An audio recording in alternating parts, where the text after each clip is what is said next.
Welcome to Epic Experiences. I'm your host, Skillern, where we encourage people and inspire communities. You may not think you have something epic to share, but everybody does. Every experience, every interaction, every relationship is epic. Welcome everybody to Epic Experiences. I am your host, Skillern.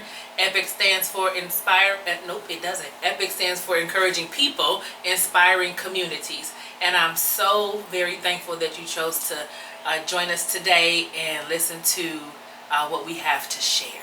As always, we're on YouTube. You can check us out on Apple Podcasts, Spotify Podcasts. We're kind of all over the place now. I'm very, very excited about that fact. What I'm more excited about is who we have in the building today. This is somebody who, if you've been listening to me for a while, I've mentioned this person almost every podcast. And so I'm going to let him introduce himself. And if he doesn't say who he is, then I will chime in. Who are you? Hello, I'm Jason Skillern. I am the husband of Skillern, you. I am the father of Kristen, Keith, and Kelly.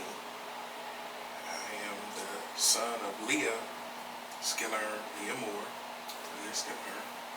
I am the grandson of Carletta and Worth Skillern. That's me. That's you. Yeah. That's you in a nutshell. Yeah. You're a lot more than that, but we're gonna keep it there. And so y'all, my cheeks probably gonna hurt by the time this is over because I have been asking him to do an episode and he told me no.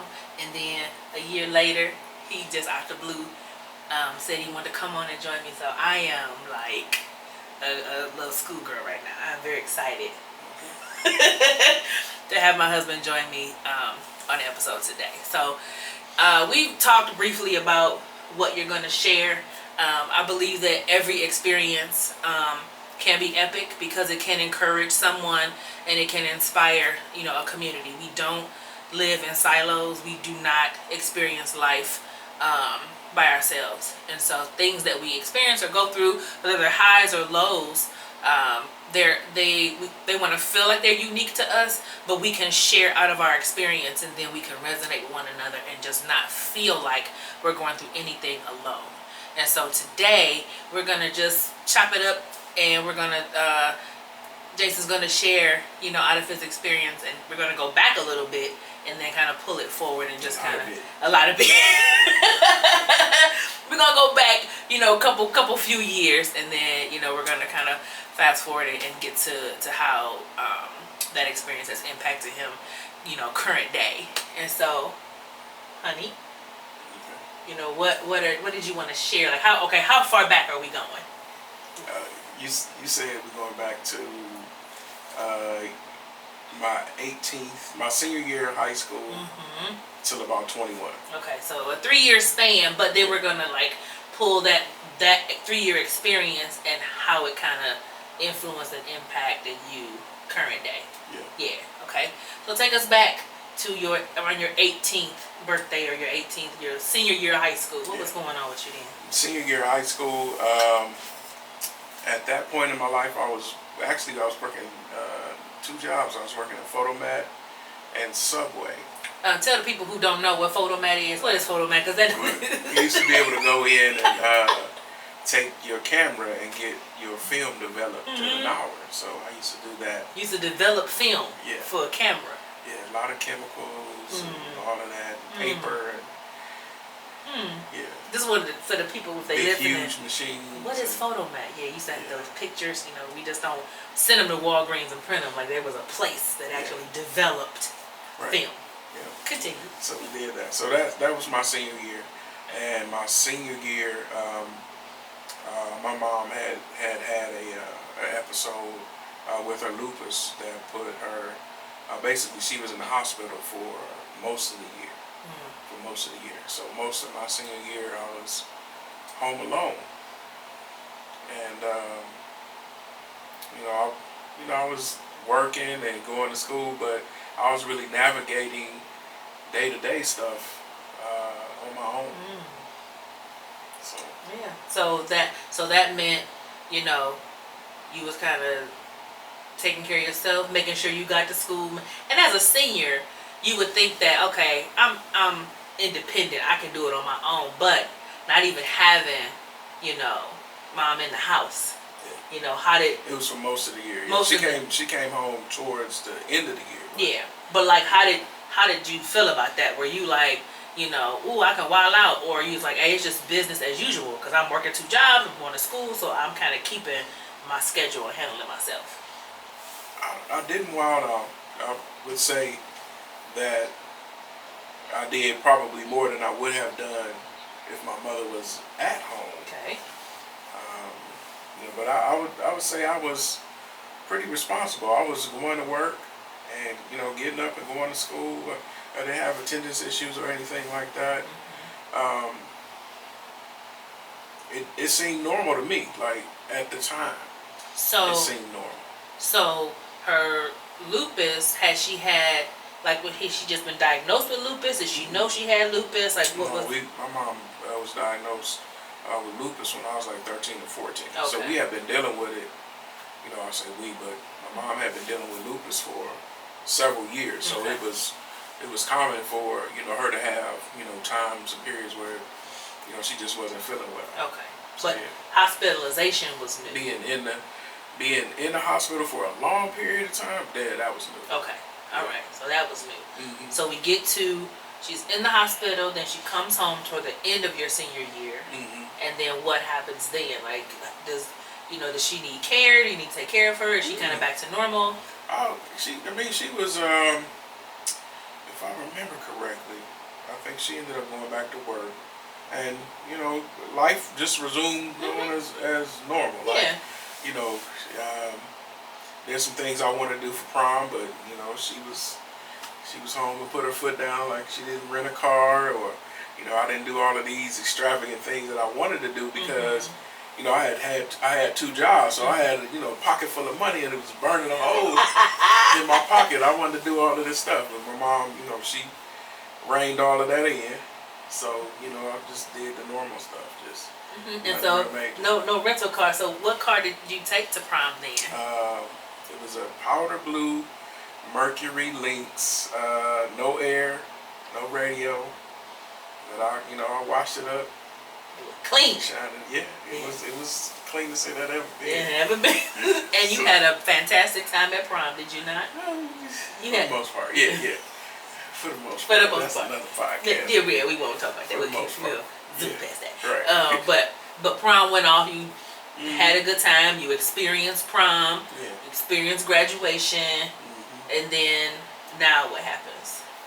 Now I went to college. Okay. So I went to Cleveland State. It's like it wasn't you know, a process where like I had like, you know, like my mom was like, well, hey, you know, she wasn't really involved in the process. So, you know, it was sort of like I went down there, I signed some paperwork, and then they were like, hey, here's this bill. And I'm like, okay, well, what do I do with this? Like, you know, so I went for a little while, probably just whatever they call it, a semester or whatever. Quarter or whatever was happening there. So yeah, I wasn't down there too long. Okay. So then I, you know, just was focusing on working, and I was still at Subway at that time. So. Had Photomat shut down, or you just didn't work there no more? I might have. I can't remember. It was close to shutting down. Because this was 92-ish? It was 90, 91. 91? Okay. Yeah, so it might have been close to shutting down. So, you know, because I think like cell phones had kind of started up. So, yeah, I can't even remember whatever happened with that job. Okay. So, yeah, I think I got a job type of deal. You know, whatever. Okay. Right. Walked out or whatever. I don't know. I got another job. Right. So yeah. So I worked at Subway for that time, and then my mom, because we lived in a house right behind Subway, which was right around the corner from the school. So that's how I could maneuver and do all of this stuff, because I lived in a house that was here. Subway was right in front of the house, and then Photomat was right next to Subway. Right, so I would could walk to school, go to work, and then come home at 3 or 4 in the morning. Because it was right there. Yeah, everything was right there. And then I'll just walk across a parking lot basically to get to school the next day. So it was easy. So I didn't need a car or anything. My grandparents lived not too far. They lived on the other side of Cane Park. So, I would walk over there, to see them or whatever. It wasn't, everything was close. And back then, like, you just walked everywhere. So public transportation was not taboo. Yeah. I can remember walking to Severance or like, I would walk to, when I went to junior high, I would walk everywhere. Now I don't walk nowhere. and nowadays, neither do our children. Right. That's a whole different story. Right. Yeah. So that this kind of timeline thing, like, after Cleveland State thing, I was like, oh, let me figure out something else. So I was working, and then my mom moved. That's when she moved from Meadowbrook to Eloise. So it was still in like it's the borderline of Cleveland Heights. But then she had kind of hooked back up with this old boyfriend.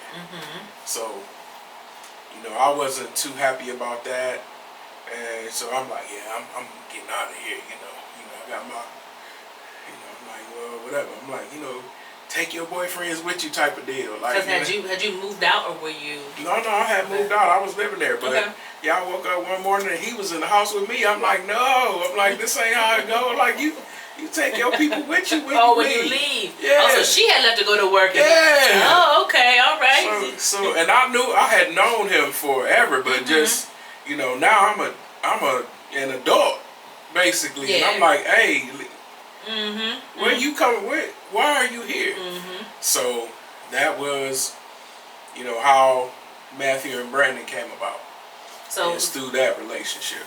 Yeah. So people, they don't know who Matthew and Brandon. Oh, Matthew and Brandon are my brothers. Yeah. They're my younger brothers. They're twins. Yeah, twins. Yeah. Right. And so, what happened? Like, how did they come about? How? Not how, because but we know how they came about.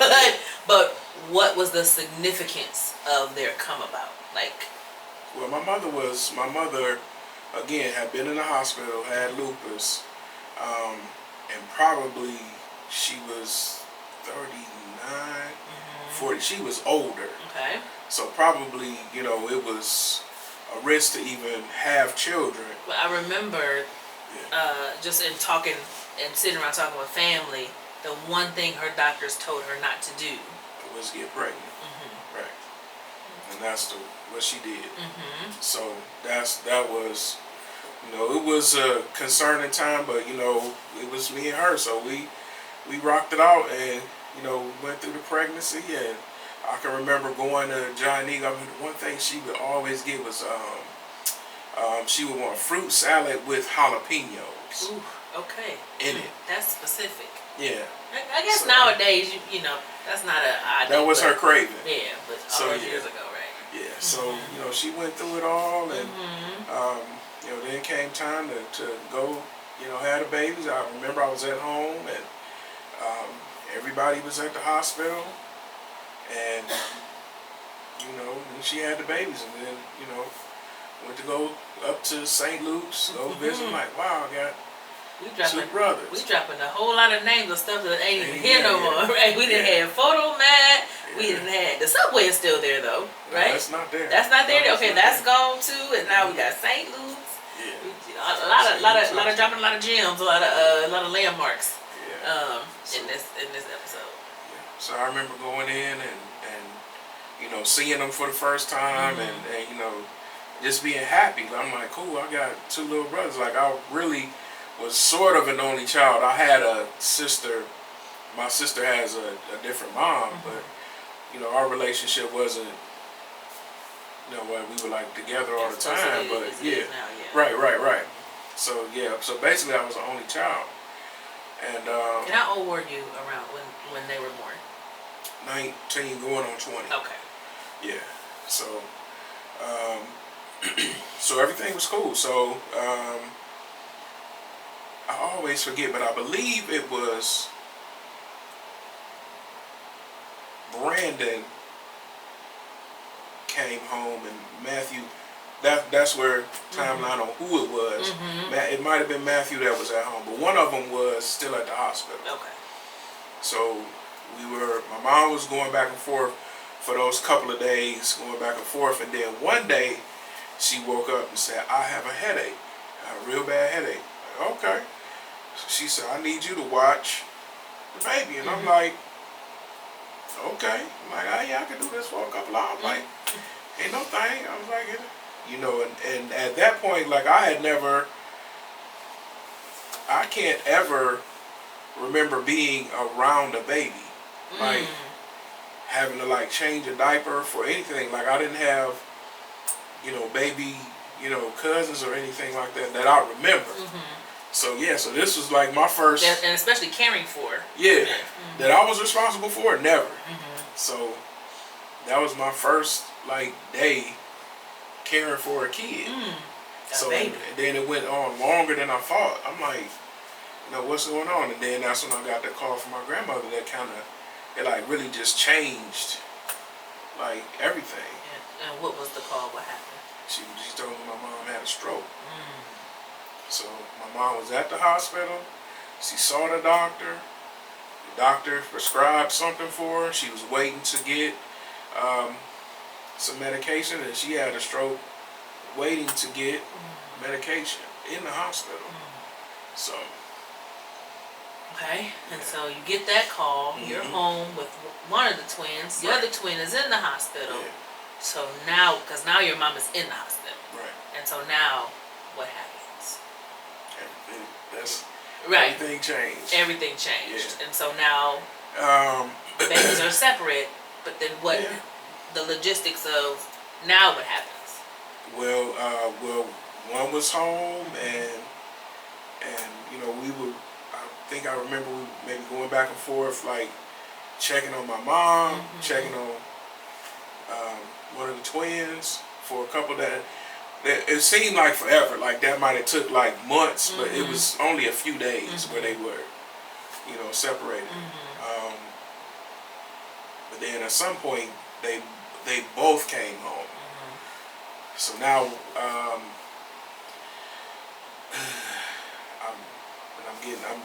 I believe that's when my aunt Bootsy stepped in, but I believe that was before the other twin came home, and that's when she was just like, "Hey, get it together." That was because now this is So now both twins are home with you. No. It was Boosie. My aunt Boosie understood that my mom had a stroke, that she wasn't, you know, gonna be 100% anymore. Okay.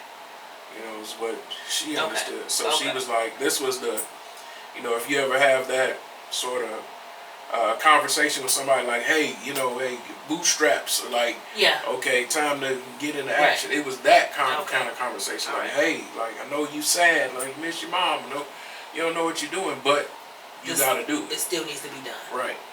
So it was that kind of conversation. So, you know, that's when we, you know, set up because I'm not even sure, you know, my mom hadn't, I think I was planning on moving out because I was dating a girl at that time. And I was planning on moving out with her, so to make room for them.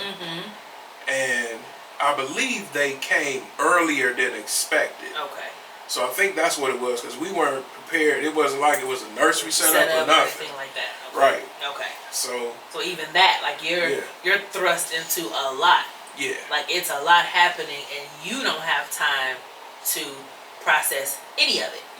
You didn't have time to process and say and dote over your little brothers, because now you have your mom in the hospital, and now both twins are about to be reunited, and they're going to be in your care. Because the bootstraps is pulling up, and we got these babies need to be taken care of. Yeah. So, you know, like you said, I know you sad, but we got I think about that's like if you can have a pivotal conversation with somebody, like that conversation I had with my aunt Boosie, like that I hear that conversation, you know, when you're going through something, because like, hey, it's got to get done. So, you know, I love her for that. So, you know. Okay. So now they're home with you. So you're out of school. Yep. And you're working. Yep. And now 2 babies. Yeah. Twins, brand new, spanking new. And how do you make it for them? How do you take care of them? I have no idea. What's happening? I have no idea. At that point, like I said, I was dating a young lady, so we decided, you know, she moved in with me. She was helping me with the twins. I had a really good friend that sort of, I don't know, I wouldn't say she moved in, but she stayed over a lot and helped out. So the support system was kind of organic. Yeah, it was friends. Yeah. Yeah. It was definitely you know, a friend from Subway. You know, young lady I was dating, and we just kind of figured it out. Because parallel to this, we got, you know, I mean, I wasn't in the picture then, but you have the twins that you're concerned with. But on the other side of this coin is, mom is got to be cared for. Right. So it's like, it's 2 major things happening at the same time. Mama's in the hospital, had a stroke, got to definitely figure this out. So it's like, folks are there being concerned for her. Twins are home with you, and it's like this support system is organically forming. So like, hey, we got to take care of these babies that we weren't really prepared, not prepared to take care of and support 100%. So it's like, how in the world are we doing this? So it's, you just said it, we're figuring it out. Yeah. Okay? So now you're figuring it out. It's kind of, the pieces are kind of falling into place ish. And so walk us through that a little bit. Like, I know it was said, you know, hey, this needs to be done, and you know, how are you feeling? Do you remember, were you just in autopilot? Did you have time to like sit in it, like, whoa, what is going on? Or were you just on go because you had to be? I would say more on go. I would say I made a bunch of mistakes. You know, I had, at that time, I had gotten into it with my grandmother. So, you know, that relationship was strained. I had gotten into it with my aunt, one of my mom's sister. So that relationship was strained. I had gotten into it with one of her friends. So that because I went into sort of like protection mode, like almost like a bear, like, hey, yeah, like I gotta do this, like, and anybody that, you know, I was like, you know, for like some of the friends, I was like, hey, y'all haven't been here, like, while my mom was going through this. So was the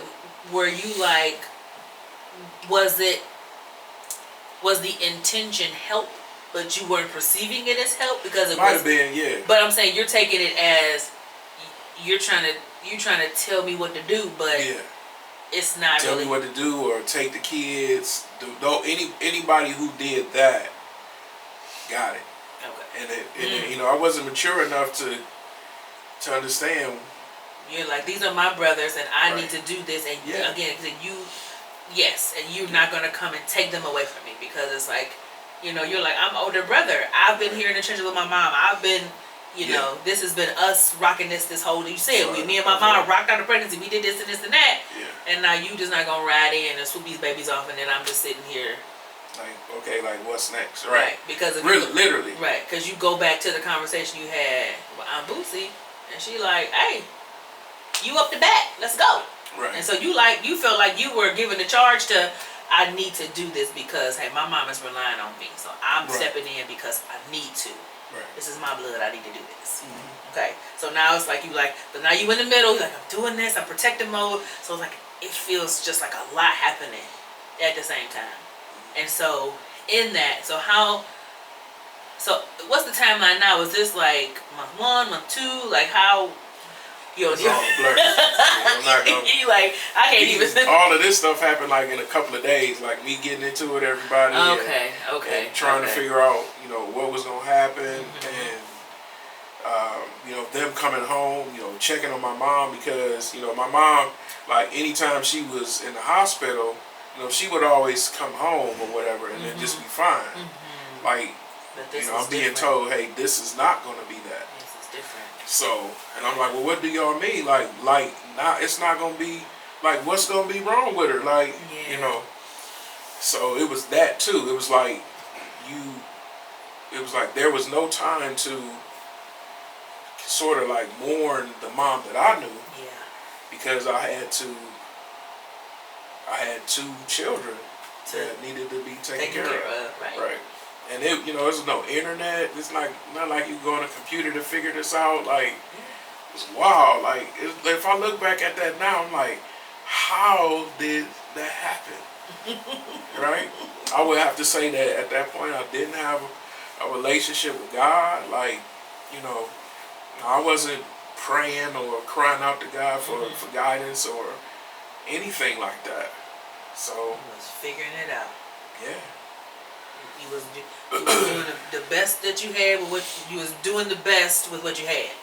And which wasn't much. Right. But Yeah. I can remember like going downtown and trying to get assistance, and they were questioning what I was doing. I was like, hey, these are my brothers and I'm asking for help. So that was a motivator too, like when you had to go down there to the county building and ask them for help, and like go to the WIC office. Like I think my Aunt Boosie, she worked at the place where we went, where the WIC office was. So she made that appointment. You get the WIC so you can get the the milk and the cereal and stuff like that. But going down to that county office, that has always been a motivator for me as well, because you go down there and you ask for help. You say, hey, I need help. I got this situation.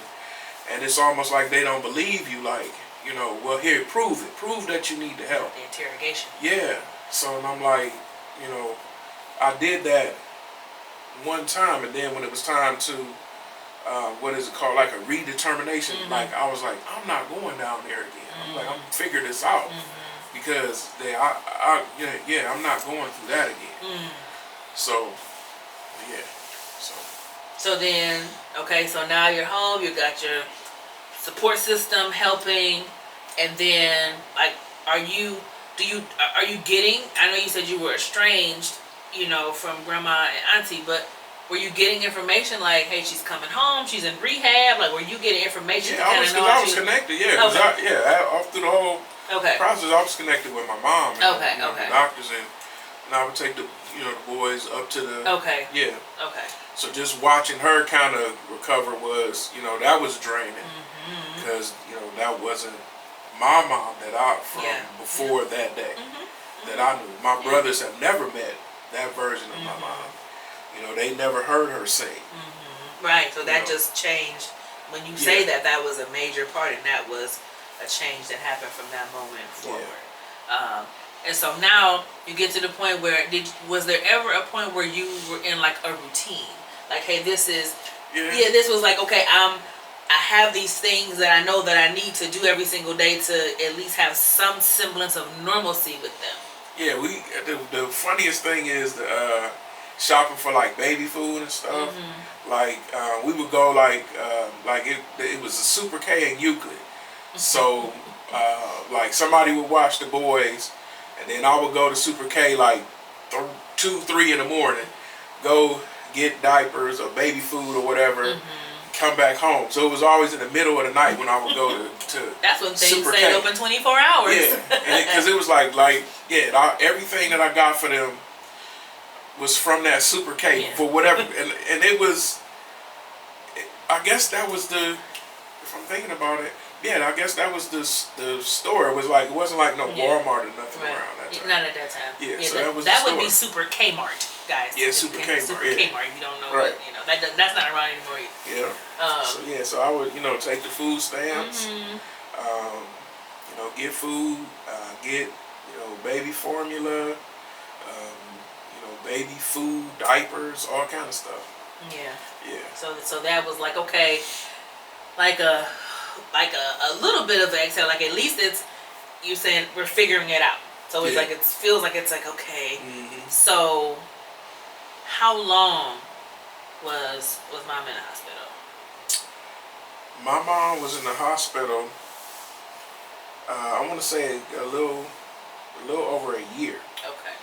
Yeah, and not just in the hospital. Like she was in the hospital, Mm-hmm. then she went to rehab. She went to rehab way out Mayfield and like Grand Falls. I forget the name of the place. It's still there though. She was in a couple of rehabs, so before she actually came home back home. And so during that time, you were visiting with the twins. So she was seeing the twins. Yeah. Yeah, so interaction, so she's getting to see them grow and see that they're taken care of and things like that. Yeah. Okay. And so at the point, because she didn't come back home with you. No, right? She came back to my grandparents' house. Yes. And so now you talked about the pivotal moment of I have a headache to, you find out she had a stroke, and you had the pivotal conversation with Aunt Boosie, and now you've, over a year, you're like, okay, this is figuring it out. Feel like I'm doing right by my brothers. I'm doing right by my mom by, taking care of and stepping up and doing what I'm supposed to do. And then she comes home, and now we're gonna have another pivotal moment. What happened when she went to grandma's house? What happened? I got the phone call. My mom said, "Bring my kids home," and that's how that whole experience ended. So you took them to your grandmother's house, and then what? That was it. What do you mean that was it? That was it. Like I dropped them off. End of the caring, physically caring for them, going the late night runs, like all the routine, everything you had created with them. Now it was bring my kids home. Yeah. Okay. So now, maybe in somebody's mind, they're like, "Whew, good. That's over. Oh my gosh, I'm probably in my mind I was like that too. But you're 20 at this point, 21? 21, yeah. So it's like, okay, I can get back to whatever 21-year-old man, I'm free. But in all of that, and at that point, I'm still had a strained relationship with my grandparents, so I wasn't over there like regularly. Right. And that we still had to work on that. Like right. when I first dropped them off, like I wasn't. You dropped them off and left. In relationship, yeah. Yeah. So it was like another instance where something is happening and you don't even have time. There was no conversation. Like, well, nobody asked or thought about how was this impacting you, because it was a year of your life at this point. And so, not to say that what you did was super important. Like, they were nurtured and cared for the first year of their life. Like, they were not left to the wayside. They were. Yeah, they wasn't. They made it. They survived. Yeah, right. Exactly. But when I'm saying, I said that to say, in all of that, those bootstraps were pulled up. You stepped up and did what you were supposed to do, what you had to do, what you felt you needed to do for your family. But in the meantime, in between time, who was checking on you? That's what I would say. I had, truly the young lady I was dating at the time was help, was a supporter, and then my friend, she really, stepped in and helped. I would say,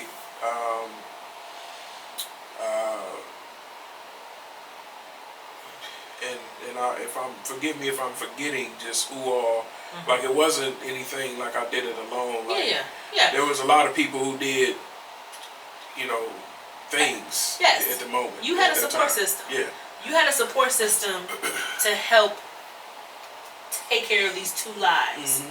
My question is, in all of that, and I know fast forward to now, we talk about processing and, you know, thinking about, you know, your feeling, like all of that is a now type of thought. But back then, was there time for you to sit in and process any of that? Like, this was it was an impact to you. And so did you have an opportunity to sit and think about, process, deal with, just exactly, right? I was still trying to survive. I was still, you know, I was still living on my own and trying to, you know, keep a roof over my head, Right. and food in the refrigerator. So I've always worked. So Yeah. that's never been an issue. I've always done some kind of work, but it's still, you know, there's days it's still close. Yeah, it's tight. Right. Yeah, there's been some tight days. Yeah. So. And I so, ain't missed no meal, but you know, still, still, you know, you're still in survival mode. absolutely. Yeah. And so now you're at a point where you've taken the twins and dropped them off. Yeah. So now what happens? Like, what do you just kind of, now are you back into, do you just shift back into a mode? But you didn't have a mode before because you went from graduating high school to, you know, then it was, she was hospitalized, she was home, then she was pregnant. It was like boom, boom, boom, boom, boom. So now what do you do after that? I think some kind of way, I can't remember if it was like my grandfather and my grandma. I can't remember, but you know, some kind of way we got back in relationship to the point where, you know, now I could, you know, because I wanted to be a part of their lives, you know. So, you know, a lot of people thought I had kids, you know, because I would take them, you know, everywhere, to the mall, like, you know, wherever, like they were with me, you know. So that relationship got back together. So I'm glad about that. However it happened, I don't know if somebody said, hey, you need to go over there and apologize or whatever it was. Yeah. You know, But the fence was mended. Yeah. Because it needed to be. Yep. Right. Yeah. But in the mending of that fence, like you, did you ever feel, and y'all, he is not a person who looks for any kind of attaboys, pats on the back, good job, Jay, nothing, never and ever. Very humble. But in that time, you know, over 20 plus years ago. That was 32 years ago. Okay, 32 years ago. Here we go. Were you looking for some sort of anything? My grandmother gave me one compliment. Okay. I always remember that. She was like, yeah, when them boys came here, they was on a schedule, because, you know, we're trying to make sure they, you know, went to bed at a certain time, and, you know that they when they were going to eat, because, you know, trying to take care of them. Yeah. So they would sleep through the night and things like that. So when I dropped them off, my grandmother noticed that. Okay. She was like, yeah, when they got here, you know, they was on a schedule. And I heard her say that. Okay. Yeah. Okay. So, yep. And then they were taken care of. They were not, you know, they had clothing. Their clothes was clean. They, you know, had been to all of their doctor's appointments and all of that. Okay. So. Right. Yeah. So, you know, when we talked about doing this and we were kind of unpacking it a little bit, you know, we kind of hit on a point of, you said the phrase, nobody asked me. And so I want you to just kind of explain it, like, nobody asked you what? Like, what does that statement mean? I was just like, you know, through all of that, no one ever sort of asked, hey, how did you get through that? Like, what were you doing? Like, who helped you? Or you know, how did that happen? Like, what made you want to do that? Like, there was never a conversation with my loved ones, the people who I admired, people who I really loved, for that conversation. I've had those type of conversations just with people who who would say, "Oh, you took care of your brother, so tell me about why," you know, just a regular, you know, maybe an acquaintance or somebody like that. But for people who knew me and I knew them and knew the whole story. Right. Yeah.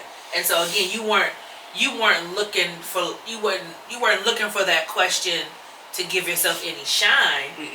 It was just like, hey, a lot happened. This was a major experience for me, and it would be nice just to share out of that experience. And so, how did that part, like once that kind of, how did it settle into you, and did it impact like your future interactions or just who you were as a person as you got older? Yeah. I think the biggest thing that I got out of that is just learning how to be a friend that you could count on. I was like, because those two people, and it was Stephanie, that was the girl I was dating. Keisha was my friend. Just that's kind of helped me, you know, through that. I know they had their, you know, their own lives and things like that, but they kind of, you know, that was my little tribe. They kind of, you know, I believe Nisi, Stephanie's sister would watch the kids, or we went to Kmart, or, you know, and, you know, we just kind of went through it. You know, I can remember, you know, like, trying to figure it out. I called my dad, and I was like, hey, you know, I'm in a tight, like, really, he brought $60. Yeah, so that's why when people ask me, like, when's the last time you see your dad? I can literally mark that. It's 32 years ago, because I remember that's the last time I saw him.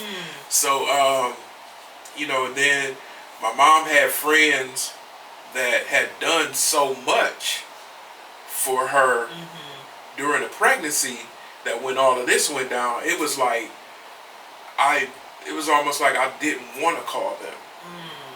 It was because they had done, you know, like her friend, who I call her my aunt today, she had, you know, done this big, like pamper sort of setup where everybody at the job bought all of these Pampers, and like it was like this big in the basement on Ennisdale.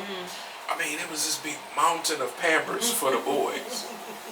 You know, that she had organized that, and then she had really kind of taken care of my mom in a lot of ways. So, because like, you know how some people say, you know, we was poor, but I didn't know we was poor. No, I knew we was poor, but I wasn't tripping.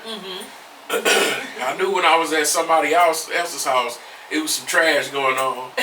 You know, like, you know, I've been through, you know, heating the house with the oven and things like that. So I know, you know, she had people that was, you know, looking out for her, and that was one of them.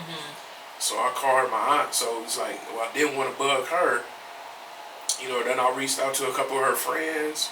You know, the people, you know, if you need anything, yeah, them. Call me. So then when I needed something, yeah, so hey, you know, you learn quick. You learn early. So yeah, so that. I think that's a big lesson, to be reliable. To when you in relationship with people, to be reliable, to be dependable, and you know, if you ask, you say, hey, you know, if you need me, because it was and mean it. Mean it. Mean it. There was moments where I needed people, like, I'm gonna figure this out. Yeah, and I think we have, just to segue a little bit, I think as a couple, like, we navigated that to, I don't think we use that statement, and it might be because of that, but we will offer what we can do. Right. Like, we are genuine, like, if we can, whatever we're going to do, we say, hey, this is what we're going to do, and then we do it. As opposed to you just leave it wide open. If you need me, call me. And like, but just instead, because people, I don't know what I need. Yeah. I'm hurting. I don't know what I need. But as opposed to that statement, really being intentional and say, well, this is what we're going to do. This is when we're going to do it, and then we do that thing and just follow through. So I don't know if it's a product of that, but that's just how we've navigated, you know, as a family. And so I just wanted to jump that off. But that's a great thing. Like, okay, it's okay. I'm going to be a dependable friend. Was there something that was maybe a not so positive aspect that settled in for you? Like, okay, I'm gonna be a dependable friend. That's a great thing. But from this experience, was it something that settled in that kind of like, maybe it wasn't a stellar quality? Yeah, I would say it's the credit thing. Like, and this is me in my late 40s or 50s figuring this out. That that I am humble, but it's like I do want credit for stuff. And because like the biggest thing that ever happened in my life, I never got credit for it. So it's like, it's almost like, it's weird. Because it's like, okay, well, I would love to just do things for people and they never know. But dang, but I do want to, like, some kind of credit, like, in my mind, like, and that's wild, like. How you explained it to me was you said, I don't want the credit, but then I'll feel away. Right. I'll feel away. Right. I'll feel away. If I don't get it. It's like, but you don't want it. But it's like, but if I don't, right. But you would never ask for it. But I think it's because you, and you said this to me, like when you serve at church, you were just like, that's what I get joy, and I'm saying like I'm you. I get joy out of serving people and watching them being served. Like that's who you are. And so it's not that you want. It's weird to say it because it's like a circular function. But anyway, it's like I don't want the credit, but I don't know. You want. I think you want to participate in the joy of the experience because you were a part of it. But then you like, but don't give me too much shine. So it's a weird mix. I feel it. I live it every day. So that also plays into like compliments. Like when people give me compliments, I'm like, and like, if I'm in different settings, like, my boss even tells me, he's like, why are you giving somebody else that credit? And I'm like, I'll do that. And he was like, hey, yeah, you did that. And I'll however many names I can pull up for people who are a part of something, I would like to put that out there. It sounds, when you say it out loud, it does sound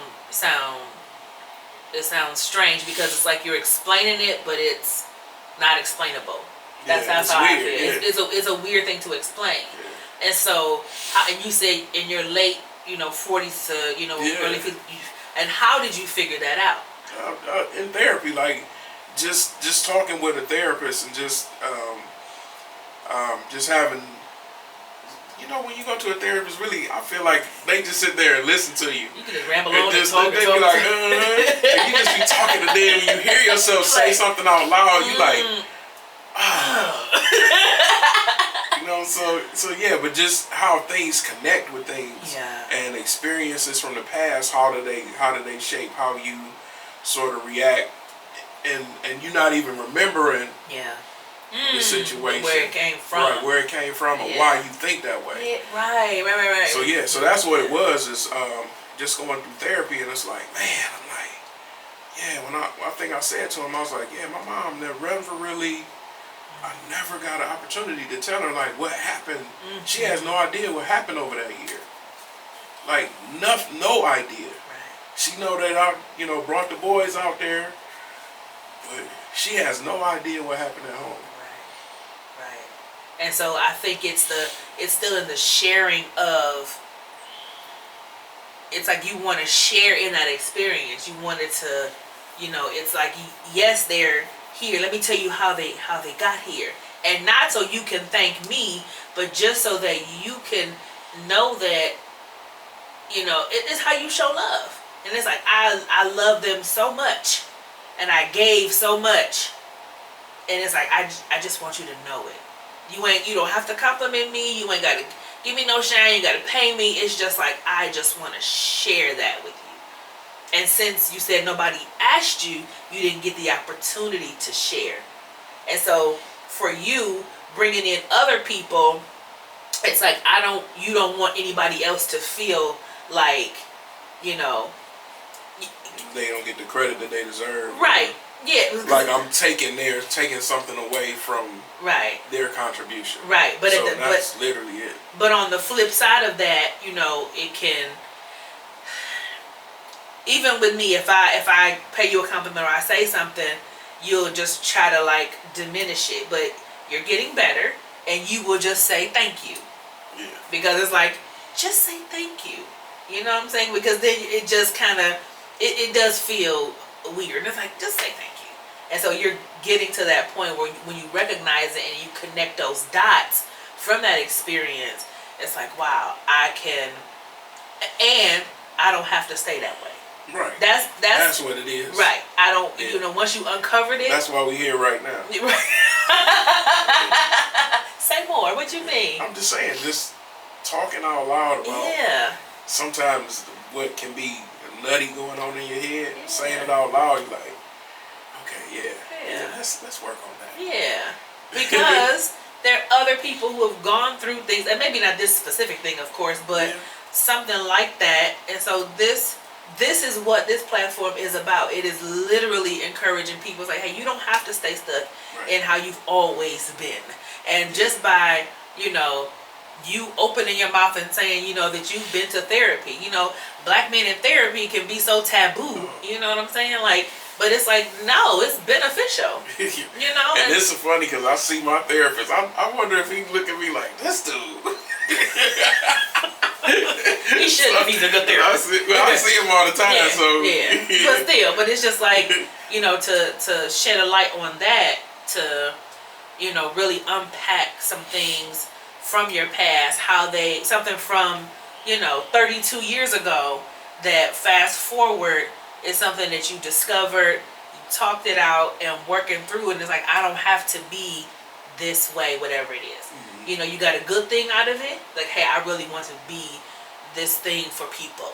And then it's like, hey, but I also have this trait that don't always serve me well and serve others well. So then how do I take that and kind of work on it so that it, you know, doesn't stay this thing? Because, you know, once you can't unknow it. Once you know it, you can't unknow it. Mm-hmm. And so at this point, you know, they maybe 33 this year or 32? 32. Maybe 32. Right. Yeah. In a couple weeks. Yeah, every birthday I get to, I'm like, wow. Right, you get to go reminiscing, and so we're in July, so in a couple weeks into this month, they will have their 32nd birthday, and, you know, it is, you know, I can... what? No, they'll be 33. 33? Okay. Yeah, because I'll be 53 this year, 20. Okay, 20. Yeah, we can do math in our heads. We can do it quick. Okay, so 33. They'll be 33. Wow. I've been around. I've been around a long time. Because when we met, they were like 8 or 9, I think, something like that. So I knew like bits and pieces of this story just by being around family and hearing, you know, and talking and just hearing things. But just having you come and sit and unpack like that piece of it and really get to talk about, like, I knew the work that was done to take care of the twins, but really wanted you to talk about, like, how did it impact you? Like, what did you do? How did you feel in that? Because that's valid. And again, like I said, you know, even over here, I'm like, well, was it because, you know, he a boy? You know, I ain't gotta check on him. He got it. You know what I'm saying? But I'm saying we don't know why. Yeah. But it was just. I think a lot of it, like my grandmother was still working at the time. My grandfather, I believe he had retired, but he went back to work. And then they were running back and forth, checking on my mom. Right, that's what I'm saying. It was parallel situations, you know, and maybe it was, you know, okay, at least Jay got the boys, and we don't have to worry about that because we need to make sure our daughter is okay. Like it was. Yeah, she was still working, and she came home. I want to say think my grandmother had retired by the time she came home. Okay. So that's what that was. Mm-hmm. So that ripple effect of impacted lives and such, and so just really just having you share in that, because it's endurance, it's perseverance, it's frustration, is purpose. I feel like they gave me purpose. Oh wow! At that age. Yeah, I was 19, not really being responsible for anything but myself. Like yeah, but I mean, use the word normal, but in a traditional 19-year-old, you're not responsible for nothing but yourself. Yeah, but it's like it had to happen early. Like be responsible. Yeah. And then I've always like wanted to, be an example for them, and so that like work ethic, being respectful to my mom, being respectful to my aunt, like we talk about that, things like that, just being connected to family, stuff like that. So. So all of those things from something that was, it could have been a completely different way, but through, you said, back then, even though you didn't have a connection, to God, it does not mean that God's hand wasn't on you. Right. Yeah, and that we were, Yeah, that's another thing. Like the relationship that I have now, I look back like, how in the world did I do this?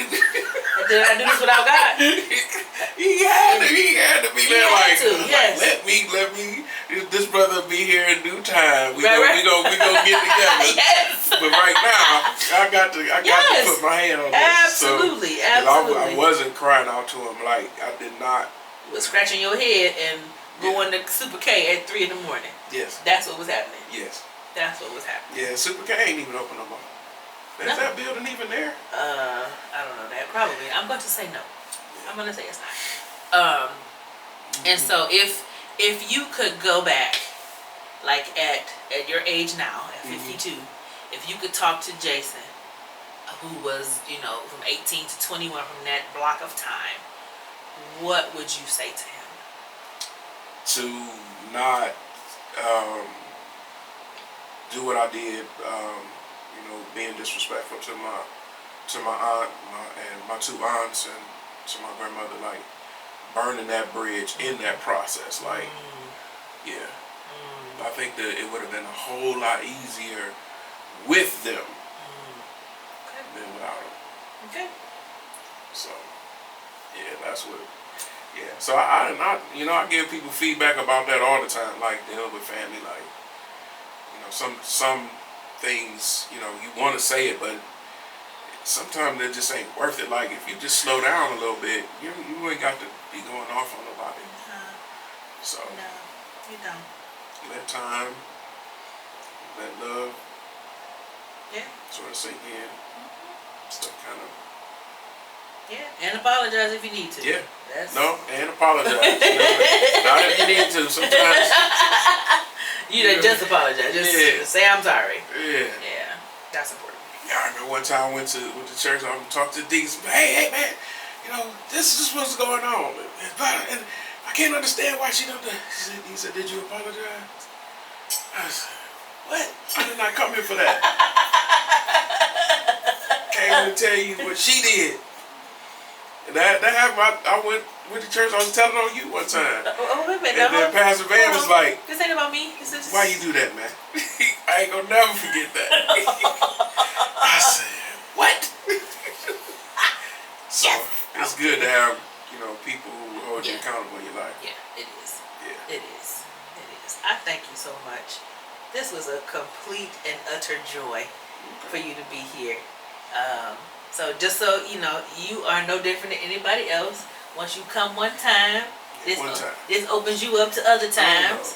Yeah. The people gonna like it. They gonna comment. They gonna say, "I like y'all chemistry. You should do more with him." No. Okay, maybe in 2 more years he'll say he'll do another one. On season 5 he'll do. I'll watch. Keep watching. Anyway, thank you. Or listening. Yeah, because he don't even watch it on YouTube, y'all. He be listening. It's okay. It's fine. I take all views and listens. I take all analytics. I'm very, very grateful and humble.